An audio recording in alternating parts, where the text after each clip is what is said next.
umkhumbi kuthiwa awube namakamela amathathu phakathi. Yenza isiqiniseko ukuthi umkhumbi owugibele, umkhumbi ozophephisa ekubhujisweni komhlaba. Igama lawo umongameli wakhona uNkulunkulu, uJehova, uAlfa noOmega. Miningi imkhumbi anoNkulunkulu ababantu, oNkulunkulu abafayo, oNkulunkulu abanomoya ophefumula emakhaleni, obuye ucishwe ngelinye ilanga ukuthi uNkulunkulu ufile. Kodwa yenza isiqiniseko ukuthi umkhumbi owugibele unamakamela amathathu, unomdani nje. Akekho omunye odunyiswayo ngaphandle kukaNkulunkulu uJehova Jireh. Ikamelo lesibili odinga ulicheck ukuthi lo mkhumbi liyaphakanyiswa na, ikamelo elinguJesu Kristu. Othi uma ungene ngomnyango ufike usindiswe, ungene uphume ufumane idlelo. uJesu umsindisi womhlaba, uJesu. Athi uTimotheo lokhu kuhle kuyabongeka emehlweni kaNkulunkulu, umsindisi wezwe, othanda abantu bonke basindiswe. Ngingagcizelela ekseni ukuthi insindiso ingeyabantu bonke, insindiso eza ngoJesu, insindiso enokuphila okuphakade.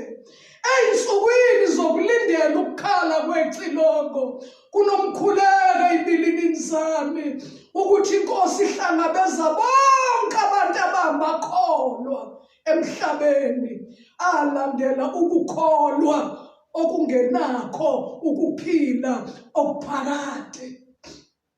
Kuningi ukukholwa okugcwele emhlabeni, ziningi indlela bathi abantu zonke ziya kuNkulunkulu.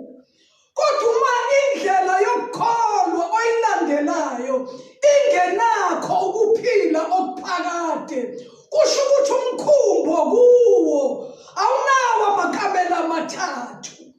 Yenza isiqiniseko sokuthi likhona leli kamelo elinguJesu Kristu, ngoba ikhona kukholwa kuphela okunokuphila okuphakade, ukuphila okusemva kokufa. Ikamelo lokugcina umoya oyingcwele elidinga litholakala emkhunjini owugibele, ngoba uma uyikholwa ungumKristu uzinikele kuJesu, kodwa ushoda ngokuhlangana nomoya oyingcwele, uhamba uphambanisa izindlela, uswele umqondisi, uswele umeluleki. Zithi mazikushaya izimo zempilo uthola abanye abeluleki abakuyalela usizo olisheshayo, kanti uma umkhumbi ogibele kuwo, uma zikushaya ivunguvungu neyiphepho zalokhu kuphila, umoya oyingcwele usuke khona ekududuza, ekuletha ezwini, ekwambulela ukuthi lesimo ohlangene naso izwi likaNkulunkulu lithi akukhuthaza athi ungesabi, uthe uJesu ngizoba nawe kuze kube sekupheleni kwezwe. Akukho ukukholwa okuzosifikisa kuJesu bazalwane umoya oyingcwele engekho. Ngeke ngimfanise umoya oyingcwele noyibuthe. Abantu abaningi bayamazi uyibuthe. Kukhona nezinto eziyimali engama-coins ezenziwe zablendwa nayo uyibuthe. Kukhona inaliti, kukhona ophilo okuthiwa wokhanjana, okuthi makudlula loyibuthe nje ngaphezulu ethi yonke into enoyibuthe la ngaphansi emhlabeni uyibona inyakaza. Inyakaziswa ukuthi la kithina endaweni esikuyo kukhona uyibuthe ofana nalo. Unjalo umoya oyingcwele empilweni yekholwa. elilandela ukukholwa okunokuphila okuphakade. Akasali umoya ingcwele, ngoba uyena okhulumayo, uyena okhomba indlela, uyena oxwala umakoti lungakafiki usuku lokuma phambi komyeni. Uyena umkhongi, uyena osiyisa kumyeni wethu uJesu Kristu. Kanti uPaul naye ugezile izandla wathi mina nginendisele endodeni egama layo linguJesu Kristu. Ngicela wenze isiqiniseke ekseni ukuthi umkhumbi ugibele unawo lamakamela amathathu. Akuzukwenzeka ukwazi ukuxhumana nenkosi umoya ingcwele engafikanga empilweni yakho. Yiqiniso ukuthi uma umuntu ehlatshwa yizwi kusuke kusebenza umoya ingcwele ngamandla, ngoba ukushumayela kwethu akuyi ngamazwi ahungayo namnandi, kodwa uthi uPaul ukushumayela kwami akubanga ngamazwi ahungayo, akubanga ngamazwi akitazayo, kodwa kwaba ngesibonakaliso sikamoya nesamandla, ukuze ukukholwa kwabantu abazokholwa ngokushunyayelwa kwezwi kungabi ngamazwi okuhlakanipha kwabantu, kodwa kube ngamandla kaNkulunkulu. Qiniseka ukuthi umkhumbi owugibele noma kufika uzamcola uzobhubhisa amagumbomane omhlaba, uma usemkhunjini owakhiwe njengokusho kukaNkulunkulu, iwona mkhumbi kuphela ozontanta phezu kwamanzi. Iwona mkhumbi kuphela ozontanta phezu kwamanzi. Yini into edinga umhlaba ey'nsukwini zokugcina? Ukuba semkhunjini ozontanta phezu kwamanzi. Yambonga uJesu unathi la emhlabeni ngomoya. Ngomhla ka-1 evikini elizayo sizobe sikhumbula futhi ukuthi lo Jesu akahlalanga la emhlabeni, washiya umoya ingcwele, yena wenyuka. Sikhonza inkosi bazalwane enyukayo, sikhonza inkosi engahlala siyikhombi phansi, kodwa sikhonza inkosi ehlala phezulu. iBhayibheli lithi imikhondo yabalungileyo iqonda phezulu ukuze badede ey'ngibeni zabafileyo ey'phansi. Imikhondo yabalungile iqonda phezulu, nefastela lalo mkhumbi wethu liphezulu. Asibe abantu abakhomba phansi, sikhomba phezulu. Gibela umkhumbi ekuseni owakhiwe njengokusho kukaNkulunkulu. Mawungena kulo mkhumbi, into yokuqala ozoyithola ukuthethelelwa kwezono ozenzile. Into ongeke uyithenge nangemali, noma unemali engakanani. Akekho umuntu onamandla okuthenga ukuxolelwa kwesono. UNkulunkulu yedwa ngoJesu, yena yedwa wachitha igazi lakhe, uyena yedwa wavulwa umnyango ohlangothini ukuthi izona ey'dangele, izona esezithi ngiyofa nginje, uNkulunkulu ayidonsele kulo mnyango. Njengoba wathi Noah, uvuleke umnyango manje, ungenisa iy'lwane ngazimbili, eseduna nesensikazi, ukuze kulondolozwe inzalo, uphinde umhlaba omusha ugcwale iy'lwane. Ngenisa Noah endlini yakho, emkhunjini owakhile. Ngena wena nendlu yakho. Wangena uNoah namadodana akhe amathathu nabafazi bamadodana akhe. Kwathiwa futhi Noah, gcwalisa ukudla kulo mkhumbi, gcwalisa ukudla, elizokudla kuze kudlule ukubhubha. Gcwalisa ukudla nokuzodliwa zilwane gcwalisa ukudla. Qinisekisa ukuthi umkhumbi ogibele awunayo indlala. Umhlaba ufikelwe isikhathi sendlala akhulume ngayo umbhalo uAmosi, ethi kuzothi ngeinsuku zokugcina kuzoba khona indlala ezofika emhlabeni, abantu bengalambeli isinkwa kodwa bengomela amanzi, kodwa belambela izwi likaNkulunkulu.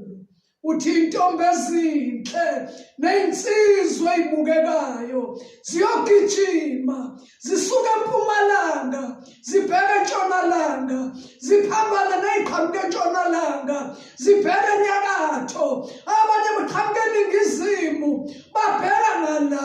Kuyaphanjana emhlabeni, abantu bagibela umkhumbi ongenakho ukudla okugciniwe kuwo, ukuthi ngesikhathi kubhujwa, ngesikhathi umhlaba ufanele ukuthi asibuyele kuNkulunkulu, wena uzobe ugciniwe kulo mkhumbi ungenayo indlala, ngoba yonke into uNkulunkulu yenzile, yonke provision uyenzile.